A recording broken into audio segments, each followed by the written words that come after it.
నమస్కారం అండి. మనం ఇప్పుడు షాహీన్ గారు వ్రాసిన ఇలాంటి కొడుకులు ఉన్నారు అనే కథను విందామా? ఒసే రాజ్యం, ఎక్కడ చచ్చావు? పిల్లలు లేచారు, బెడ్ కాఫీ ఇవ్వాలని తెలీదు అంటూ వినిపించడంతో టక్కున లేచాడు రాజ్యం భర్త లక్ష్మీకాంతం. ప్రతిరోజు వినిపించే సుప్రభాతం ఇదే కదా అని విసుక్కుంటూ మంచం దిగాడు. అప్పుడే రాజ్యం కాఫీలు పట్టుకుని గబగబా తన చెల్లెళ్ల రూమ్ వైపు పరుగులు పెట్టడం కనిపించింది. అతని మనసు చివుక్కుమంది. తనతో పెళ్ళైన పాపానికి తన భార్య అనుభవిస్తున్న నరకం చూసి ఎంతో బాధపడ్డాడు. కాలకృత్యాలు తీర్చుకోవడానికి బాత్రూంలోకి దూరాడు. స్నానం పూర్తి చేసి వచ్చేసరికి టిఫిను కాఫీలతో రెడీగా ఉంది రాజ్యం. రేగిన జుట్టు, చెమటకు తడిసి ముక్కు మీద కారిన కుంకుమ, నీళ్లతో తడిసిన బట్టలు, ఆమె అవతారం చూసి మరింత చివుక్కుమంది అతని మనసు. తనతో పెళ్లి కాకపోయి ఉంటే ఇంతకంటే హాయిగా ఆమె తల్లిదండ్రుల దగ్గర ఉండేదేమో అనుకున్నాడు. ఏంటి ఉదయం నుండి హడావిడి అడిగాడు. హడావిడా? హడావిడేమీ లేదు, రోజూ ఉండే పనే కదా. మీ చెల్లెళ్ళు లేచారంట. వాళ్ళు లేచేసరికి బెడ్ కాఫీలు ఇవ్వడం లేట్ అయిందని మీ అమ్మగారు దెబ్బలాడారు అంది.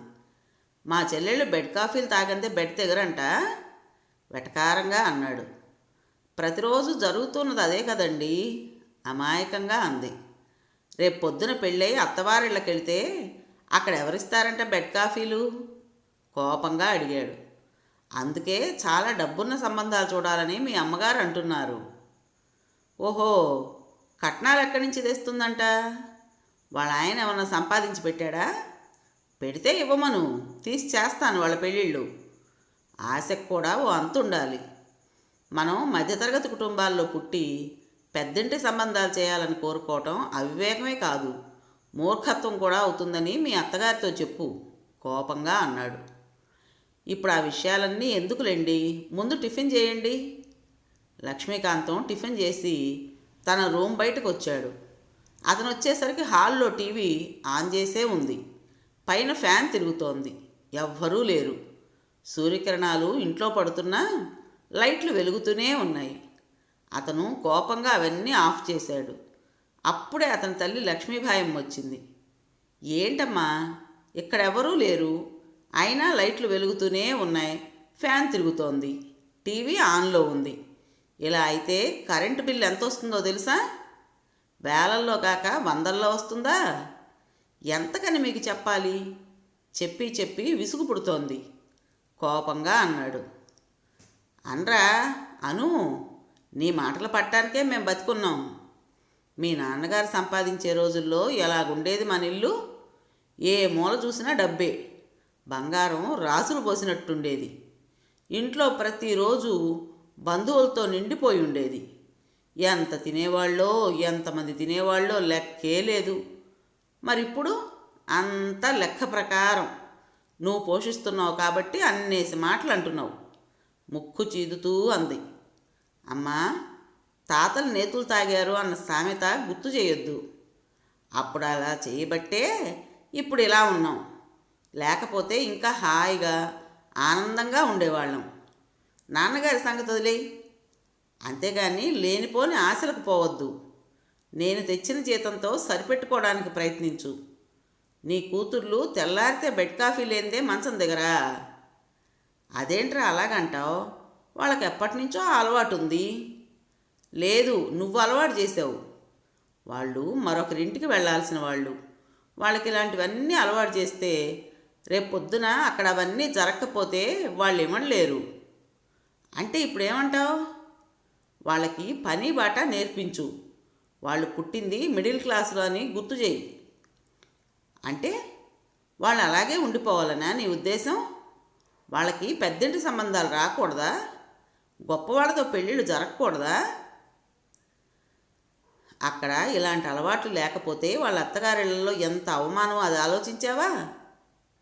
అమ్మా, ఇదేమి బ్రహ్మ విద్య కాదు.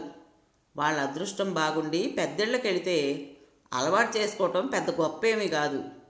కానీ ఇక్కడ అవన్నీ వద్దంటున్నాను అన్నాడు. గొడవ ఇంకా పెద్దదవుతుందేమోనని భయపడిన రాజ్యలక్ష్మి, ఏమండి, ఆఫీసుకు టైం అవుతోంది అంది. అప్పుడు వాచి చూసుకుని గబగబా బయలుదేరాడు లక్ష్మీకాంతం. అతనటు వెళ్ళంగానే ఇటు తిరిగి, ఏయ్ నంగనాచి తుంగబుర్రా, చెప్పాల్సినవన్నీ మొగుడికి చెప్పేసి మళ్ళా ఏం తెలియనట్టు నాటకం ఆడుతావా? కోపంగా అంది లక్ష్మీబాయమ్మ. నేనేం చెప్పాను అత్తయ్య? అమాయకంగా అంది. అవును, నువ్వేమీ చెప్పకపోతే వాడలా మాట్లాడ్డు. వాడెంతో మంచివాడు. నువ్వే వాడికి లేనిపోనివి కల్పించి చెప్పి వాడి మనసు విరిచేస్తున్నావు కోపంగా అంది. ఏం మాటలత్తయ్య అవి? నేనేం చెప్పలేదు. ఏడుపు ఒక్కటే తక్కువ రాజ్యానికి. అంతలో పక్కింటి పార్వతమ్మ రావడంతో ఆ సంభాషణ అంతటితో ఆగిపోయింది. రాత్రి 7ంటికి 2 బస్సులు మారి ఇంటికొచ్చాడు లక్ష్మీకాంతం. వస్తూనే రాజ్యం కాఫీ అంటూ తన రూంలోకి వెళ్ళిపోయాడు. 5 నిమిషాల్లో కాఫీ కప్పుతో ప్రత్యక్షమైంది రాజ్యం. ఉదయం స్నానం చేసి కట్టుకున్న చీర, రేగిన జుట్టు, ముడి కూడా తీయలేదు. పైట నడుంకు బిగించి కట్టుంది. ఒక్కసారిగా మనసు బాధతో మూలిగింది. తర్వాత కోపం కూడా వచ్చింది. ఏంటి, ఉదయం వెళ్ళినప్పుడు ఎలాగున్నావో ఇప్పటికీ అలాగే ఉన్నావు. ఉదయం నుండి ఇప్పటి వరకు కనీసం జడ వేసుకోవడానికి కూడా టైం లేదా అడిగాడు. ఉదయం అందరికీ కాఫీలు టిఫిన్లు అందించి వంట చేసేసరికి 12 అయింది. మధ్యాహ్నం నుండి బట్టలు ఉతికాను. అది చేసి వచ్చేసరికి మళ్ళా కాఫీలు టిఫిన్లు. ఏంటి, మధ్యాహ్నం కూడా టిఫిన్లు చేస్తున్నావా అడిగాడు. మీ నాన్నగారు పేకాట ఇంట్లో పెట్టారు, అందుకని వాళ్ళందరికీ కాఫీలు టిఫిన్లు చేయకపోతే మీ అమ్మగారు దెబ్బలాడుతున్నారు. దెబ్బలాడుతుంది? ఎందుకు దెబ్బలాడదు? వండి పెట్టేవాళ్ళు, సంపాదించి పెట్టేవాళ్ళు ఉన్నంత వరకు దెబ్బలాడక ఏం చేస్తుంది? నాన్న పేకాట పారాయణం ఇంట్లోనే పెట్టాడా? చచ్చ, ఎప్పటికి బాగుపడతారు వీళ్ళు అని విసుక్కున్నాడు. ఆ తర్వాత తనే, ఆ సంగతి అలా ఉంచు, ఇప్పుడైనా తయారవ్వచ్చు కదా అడిగాడు. ఇంకా పని ఎక్కడైందండి? రాత్రికి వంట చేస్తున్నాను. ఉదయం ఇడ్లీకి నానబెట్టాను, అది రుబ్బాలి అంది. లక్ష్మీకాంతానికి ఎక్కడలేని కోపం వచ్చింది. తన మీద తనకే అసహ్యం వేసింది. తనను తాను నిందించుకుంటూ బాత్రూంలోకి దూరాడు. రాత్రి భోజనాలు అయ్యాక సుమారు 11:30కు చేతులు తుడుచుకుంటూ వచ్చింది రాజ్యలక్ష్మి. అప్పటి వరకు చూసి అప్పుడే నిద్రపోవడానికి సిద్ధపడుతున్న లక్ష్మీకాంతం ఆమెను చూసి లేచి కూర్చున్నాడు. ఇప్పటికైందా పని అని అడిగాడు. అంటూ నడుము వాల్చింది. ఉదయం నుండి కనీసం కూర్చోనైనా కూర్చోకుండా పనిచేసినందుకు నడుము ఒక్కసారిగా కలుక్కుమంది. అమ్మా అంది ఒక్కసారిగా. ఆమె పక్కనే తను నడుము వాలుస్తున్న లక్ష్మీకాంతం ఏంటి, ఏమైంది అడిగాడు. నడువు నొప్పెట్టింది అంది. వెళ్ళి ఐడెక్స్ తెచ్చి రాశాడు. కొంచెం ఉపశమించింది. సారీ రాజ్యం, నీకే విధమైన సుఖాన్ని ఇవ్వలేకపోతున్నాను. ఐఆమ్ రియల్లీ సారీ అన్నాడు బాధపడుతూ. అవేం మాటలండి నొచ్చుకుంటూ అంది రాజ్యలక్ష్మి. మీ అమ్మా నాన్నలు నిన్నెంత గారాబంగా పెంచారో నాకు తెలుసు. పెళ్ళై సంవత్సరం కావస్తున్నా నీకే విధమైన సంతోషాన్ని ఆనందాన్ని ఇవ్వలేకపోతున్నాను. మా వాళ్ళు నిన్నింత రాచి రంపాన పెడతారని అనుకోలేదు. లేకపోతే పెళ్ళైన వెంటనే వేరే కాపురం పెట్టేసేవాడిని అన్నాడు. పెళ్ళి కావలసిన ఆడపిల్లలు ఉన్నారు. మనం వేరే కాపురం పెడితే నలుగురు ఏమనుకుంటారు? అందుకని వాళ్ళకు సేవలు చేస్తూ ఒళ్ళు గొల్ల చేసుకుంటావా? చెల్లెళ్ళకి పెళ్ళిళ్ళు అయ్యే వరకు మనం పిల్లలు వద్దనుకుని కుటుంబ నియంత్రణ పాటిస్తున్నాం. ఆ విషయం తెలియక ఇంకా నీ కడుపు పండలేదని మొన్న మా అమ్మ నానా మాటలు అనడం విన్నాను. నిన్ను అంతలేసి మాటలు అంటున్నా నువ్వు నోరు మెదపడం లేదెందుకు కోపంగా అన్నాడు. ఆవిడ అన్నారని నేను నోరు పెడితే గొడవ పెరగడం తప్ప తగ్గదు కదా. కానీ దానివల్ల ప్రయోజనం ఉందంటే ఏమాత్రం లేదు. అందువల్ల అనవసరంగా గొడవలు పడితే పోయేది మన పరువే. అర్థం చేసుకునే భార్య దొరకడం నిజంగా నా అదృష్టం. ఎంతమంది భార్యలు నీలా ఆలోచిస్తున్నారు. నిజంగా నేను చాలా అదృష్టవంతుణ్ణి అన్నాడు ఆమెను అక్కును చేర్చుకుంటూ. మీరింత మంచివారు కాబట్టే నేను ఇన్ని బాధలు సహించగలుగుతున్నాను. మీరు నా పట్ల చూపే ప్రేమ ఆప్యాయత నాకు చాలండి. వాటితో ఆనందంగా జీవించేస్తాను అంది అతన్ని మరింత గట్టిగా కౌగలించుకుంటూ. ఆ రోజు సెలవని ఇంట్లోనే ఉన్నాడు లక్ష్మీకాంతం. ప్రతిరోజులానే చెల్లెళ్ళు 9ంటికి లేచారు. తమ్ముడు ఇంకా లేవనే లేదు. తల్లి ఆ మాట ఈ మాట మాట్లాడుతూ, ఒరేయ్ లక్ష్మి, ఊర్లో సోములవారు వచ్చారంట. ఆయన పర్వతాల్లో తపస్సు చేసి వచ్చినవారంట. అతను ఏది చెబితే అది జరిగిపోతుందట. అతన్ని పిలిచి భోజనం పెడితే మనకెంతో మంచి జరుగుతుందని చెప్పింది మన పక్కింటి పార్వతమ్మ. అదీగాక ఆయన ఏవో తాయెత్తులు ఇస్తారంట. అవి కట్టుకుంటే పెద్దింటి సంబంధాలు వచ్చి పెళ్ళిళ్ళు అవుతాయంట. అయితే ఇప్పుడు ఏమంటావమ్మా? అది కాదురా, మీ చెల్లెళ్ళిద్దరికీ పెళ్ళిళ్ళు చేసేద్దాం అనుకుంటున్నాం కదా, అందుకని ఆ స్వాముల వారిని పిలిస్తే నసిగింది. పిలిస్తే పిలిస్తే మనకు మంచిదని. అయితే పిలు అన్నాడు. అబ్బా, ఎంత చల్లటి మాట చెప్పావురా అంది. పిలిస్తే అయ్యే ఖర్చు మాట కూడా చెప్పు అన్నాడు లక్ష్మీకాంతం తండ్రి జగన్నాథం. ఖర్చా? ఖర్చేమిటి? ఆశ్చర్యంగా అడిగాడు. అదేంట్రా అలాగంటావు? మన ఇంటికి స్వాములారు వస్తే వీధిలో జనం రారా ఏమిటి? మన బంధువులు చుట్టాలు అందరూ వస్తారు. వాళ్ళందరికీ భోజనాలు అవి అంటూ ఉండగానే అమ్మా గట్టిగా అరిచాడు లక్ష్మీకాంతం. ఉలిక్కి పడ్డారిద్దరూ. అమ్మా, నీవేమైనా బుద్ధుందా? ఇంత వయసు వచ్చింది, సంసారం ఎలా నడపాలో తెలీదా? అసలు నన్ను ఏమనుకుంటున్నావు? రిజర్వ్ బ్యాంక్ అనుకుంటున్నావా? కోపంగా అన్నాడు. అనరా అను. చూడండి వాడు ఎన్నేసి మాటలు అంటున్నాడో. మనం పెంచి పోషించకపోతే ఇంతవాడయ్యేవాడా? ఏంటమ్మా, ఏంటి మాట్లాడుతున్నావు? మీరు నన్నేమీ చదివించలేదు. స్కాలర్షిప్పులతోనే చదువుకున్నాను. ఒక్కసారైనా మీరు నాకు బట్టలు కొన్నారా? పార్ట్ టైం ఉద్యోగాలు చేసుకుంటూ నా బట్టలు నేనే కుట్టించుకునేవాడిని. కేవలం 4 జతల బట్టలతో నా కాలేజీ జీవితం మొత్తం గడిపేశాను. ఎంత డబ్బైనా నాన్న దొరలవాట్లకే సరిపోయేది. ఎలాగో ఈ బ్యాంకు ఉద్యోగం దొరకటంతో లోన్లు పెట్టి నానమ్మిచ్చిన ఆస్తిలో మిగిలిన పెంకుటింటిని డాబా చేశాను.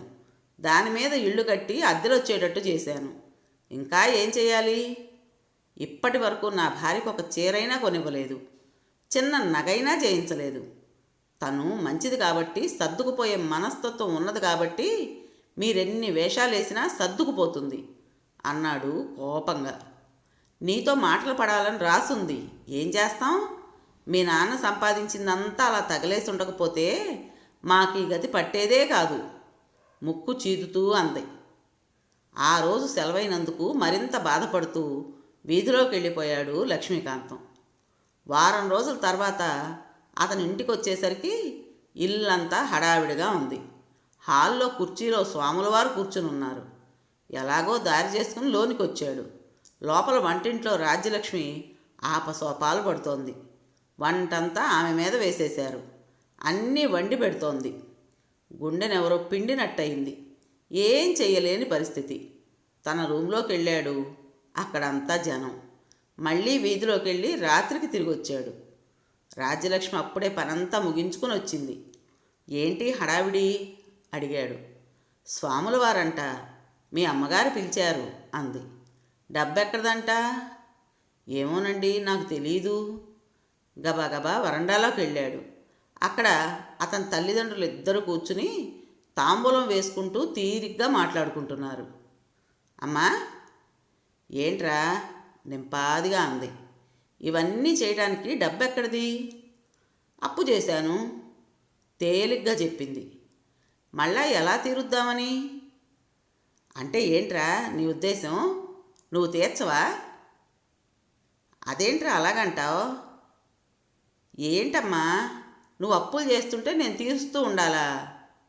అయినా ఇలా దుబారా ఖర్చులు చేస్తుంటే నేను ఎలా ఈ సంసారాన్ని ఈదగలను అనుకున్నావు? చూడండి వాడు ఎన్నేసి మాటలు అంటున్నాడో. అయినా ఇదంతా మీ వల్లనే వచ్చింది అంది. మధ్యలో నేనేం చేశానే అన్నాడు జగన్నాథం. మీరే గనక లక్షలు సంపాదించుంటే వాడి రోజు ఇన్ని మాటలు అనేవాడా? మనం పడేవాళ్ళమా? భర్త ఎంత సంపాదించినా నీలా దుబారా ఖర్చు చేసే భార్య ఉంటే ఎంతైనా సరిపోదు. కోపంగా అని లోనికి వెళ్ళిపోయాడు లక్ష్మీకాంతం. మరో 10 రోజుల తర్వాత ఆఫీసు నుండి ఇంటికి వచ్చేసరికి ఇంట్లో కొత్త సామాను కనిపించింది. ఏంటని చూస్తే అది ఫ్రిడ్జ్ ఎవరు కొన్నారని ఆశ్చర్యంగా చూస్తుండగానే లక్ష్మీబాయమ్మ వచ్చి ఫ్రిడ్జ్ కొన్నాను, బాగుందా అని అడిగింది. డబ్బు అంటూ ఉండగానే ఇన్స్టాల్మెంట్లో తెచ్చానురా అంది. ఇన్స్టాల్మెంటా? ఏంటమ్మా నువ్వు మతుండే ఈ పనులన్నీ చేస్తున్నావా? ఏం చేశాను నేను? పోయిన నెల కలర్ టీవీ కొన్నావు, ఈ నెల ఫ్రిడ్జు, ఇలాగైతే ఎలాగమ్మా బాధగా అన్నాడు. అసలు ఇవన్నీ నీ అత్తమామలు లాంఛనాల రూపంలో ఇవ్వాలి, నువ్వేమో ఇవన్నీ వద్దన్నావు. మరి నేనైనా కొనాలి కదా. దీన్ని కొనటం అంటారా? ఎలాగో ఒకలా వస్తువు మన ఇంటికి వచ్చింది కదా. రేపొద్దున నీ చెల్లెళ్ళని చూడటానికి పెళ్లివారు వస్తే మన ఇంట్లో కనీసం టీవీ ఫ్రిడ్జ్ అన్నా లేకపోతే అట్నుంచి అటే పారిపోతారు అంది. అందుకని ఇన్స్టాల్మెంట్లో కొనాలా? నీకెన్నిసార్లు చెప్పాను మనం ఎంతలో ఉండాలో అంతలోనే ఉండాలని. నా జీతమంతా ఇన్స్టాల్మెంట్లు కట్టడానికే సరిపోయేలా ఉంది అని విసుక్కుంటూ లోనికి వెళ్ళిపోయాడు. లక్ష్మీకాంతం తెచ్చిన మిడిల్ క్లాస్ సంబంధాలు చేయనని ఖరాఖండిగా చెప్పింది లక్ష్మీబాయమ్మ. తన కూతుర్లు చాలా అందగత్తెలని, వాళ్లకు గొప్పింటి సంబంధాలు వెతుక్కుంటూ వస్తాయని చెప్పింది. దాంతో మరింత విసుగు చెందాడు లక్ష్మీకాంతం. ఆ రోజు ఉదయం లేస్తూనే అలవాటు ప్రకారం, ఒసే రాజ్యం ఎక్కడ చచ్చావే, మా ముఖాన కాఫీ నీళ్లు పోసేదేమైనా ఉందా కేక వేసింది లక్ష్మీబాయమ్మ. కాఫీ రాలేదు. మరోసారి కేక వేసింది. అసలు వస్తున్న జాడ కూడా కనిపించలేదు. ఓ పావుగంట చూసి ఇల్లంతా వెతికింది. కొడుకు కోడలు కూడా కనిపించలేదు. ఆ విషయమే భర్తతో చెప్పింది. అతను కూడా వెతికాడు. ఎక్కడా వాళ్ళ జాడే లేదు. అంతా వెతికి హాల్లోకి వచ్చేసరికి టీవీ స్టాండ్ దగ్గర ఓ ఉత్తరం కనిపించింది. ఆతృతగా దాన్ని తీసి చదివాడు. అమ్మా నాన్నలకు నమస్కారం. నాన్నగారు ఏ కుటుంబానికైనా తండ్రి మూలస్తంభం లాంటివాడు. అటువంటి మీరే దురలవాట్లకు లోనై ఉన్న ఆస్తిని పాడు చేశారు. ఎలాగో ఈ ఇల్లన్నా మిగిలినందుకు సంతోషించండి. ఇకపోతే అమ్మ మీకు తగ్గ భార్య. దుబారాలో ఆమె తర్వాతే ఎవరైనా. ఆమెలాగే కూతుర్లను కూడా తయారు చేసింది. ఏ మనిషి అయినా తనేమిటో, తన తాహతేమిటో, తన అంతస్తేమిటో తెలుసుకుని మసలగలిగితేనే మనుగడ కొనసాగించగలరు. మీ ఇంట్లో నేను పుట్టడమే తప్పు. మీలాంటి వాళ్ళ ఇళ్లల్లో నాలాంటి కొడుకులు పుట్టకూడదు. పుడితే వాళ్ళంత దురదృష్టవంతులు మరొకరుండరు. ప్రతిదీ వాళ్ళ భుజాల మీదే వేయడానికి చూస్తారు. రాబందుల్లా పీక్కు తింటారు. నన్ను చేసుకున్న పాపానికి నా భార్యకు నేను ఏ విధమైన సుఖాన్ని ఇవ్వలేకపోయాను. ఏ భార్య అయినా పెళ్లి చేసుకుని తనను కన్నవాళ్ళని, ప్రేమగా చూసేవాళ్ళని అన్నీ వదులుకుని కట్టుకున్నవాడి వెంట ఎందుకు వస్తుంది? అతను తనను అన్ని విధాల సుఖ సంతోషాలు పంచిస్తాడని, ఏ కష్టం లేకుండా జీవితాన్ని పంచుకుంటాడని.